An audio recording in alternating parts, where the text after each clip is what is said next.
注意看，妖刀魏睿开局惨遭荷兰拳王光速3连摔，此番行为不仅仅是对魏睿比赛尊严的践踏，还是在表示魏睿就是一个弱者，没有一点实力。忍耐已久的魏睿岂能轻易放过他？起身之后的魏睿眼神突变，直接一脚爆头，打得荷兰拳王口吐鲜血，站不起来。大家都知道，魏睿自从拿到世界冠军金腰带之后，自己的身体也难免受到一定的损伤，所以魏睿决定回国进行为期1年的休息调整。没想到刚刚回到擂台上的魏睿却遭到荷兰拳王布韦的指名挑战，魏睿也决定今晚先拿布韦开刀，证明老兵不死的道理。好了，废话不多说，让我们看看今晚2位选手的表现如何。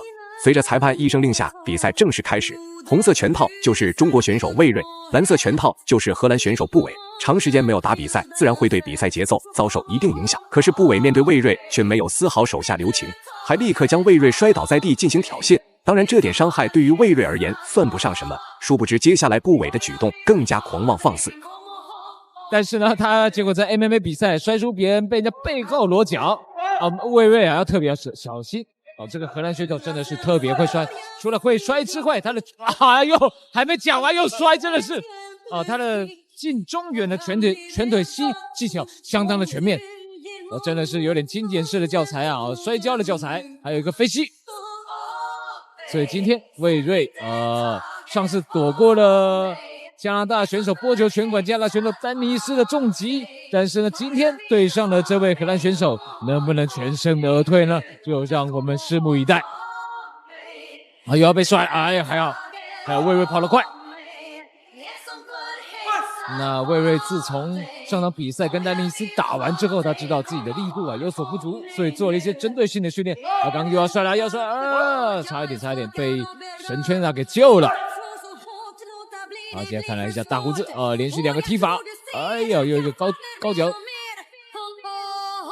好，现在魏睿开始有所防备，防住了他的膝，跟做摔了企图，不然老被摔真的不行。那布韦可能是在比赛中尝到了甜头，不停地逼近魏睿的内围，试图发起猛攻，争取要在比赛铃声敲响之前结束战斗，争夺冠军金腰带。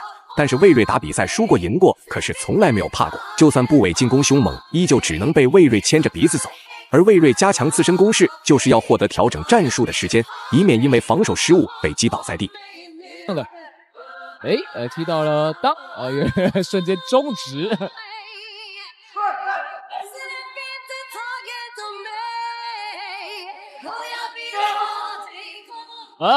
一裆还一裆，哇！这个不是英雄惜英雄的表现吧？好，魏睿深呼吸之后说：“他行。”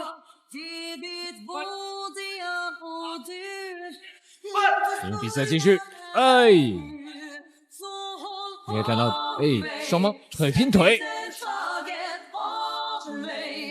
真的是踢的都响彻云霄，这个声音非常的响亮。那我们这个蓝方选手他做一个转身的后踹，踹到了，还好踹到了魏睿的髋骨，没有踹到肋骨。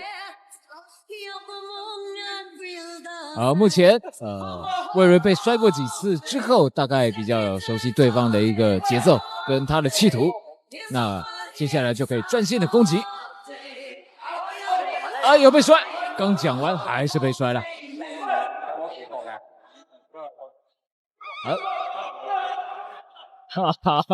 魏睿也玩得很开心啊。比赛来到第2回合，很明显布韦的进攻攻势只增不减，强势逼近内围，就是要让魏睿好好体会一下被 KO 的滋味。而魏睿简单的后撤并不是打不过对方，只不过魏睿是想保存体力应对接下来的比赛，碍于自己还未适应比赛节奏，才会让自己手忙脚乱。可是，一旦在接下来的比赛中魏睿适应节奏，那布韦只会被魏睿追着暴揍，无力还手。好，魏睿做了一些针对性的训练，还没有完全发挥效果。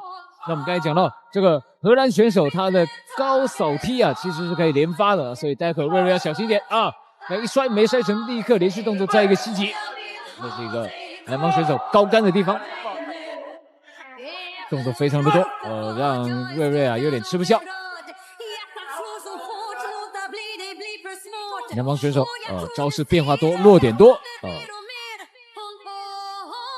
而且有时候啊，你在忙着抗摔、忙着做一些平衡的时候，对方又会接着转变招，攻击，哎，终于被推走了。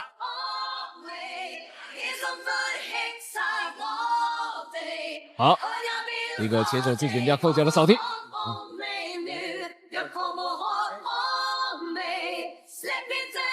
哎，目前蓝方选手打得有点凌乱，那希望呢，魏睿能够好好找到空档，给予致命的一击。根据双方的表现来看，部伟根本不甘心被魏睿牵着鼻子走，还在进一步的加强自身攻势，试图挽回战局。但是魏睿灵活的步伐使得部伟有苦说不出，明明近在咫尺，却根本碰不到魏睿的衣角。经过一段时间的拼拳换脚试探，魏睿也成功进入比赛状态。部伟之前有多么狂妄放肆，那魏睿就会下手多么凶猛，不留情面。有一套又接到的腿怎么办？哎，被魏睿抗住了。其实接到腿，对方如果抗摔的话，我们还有一次扣手重拳的机会啊。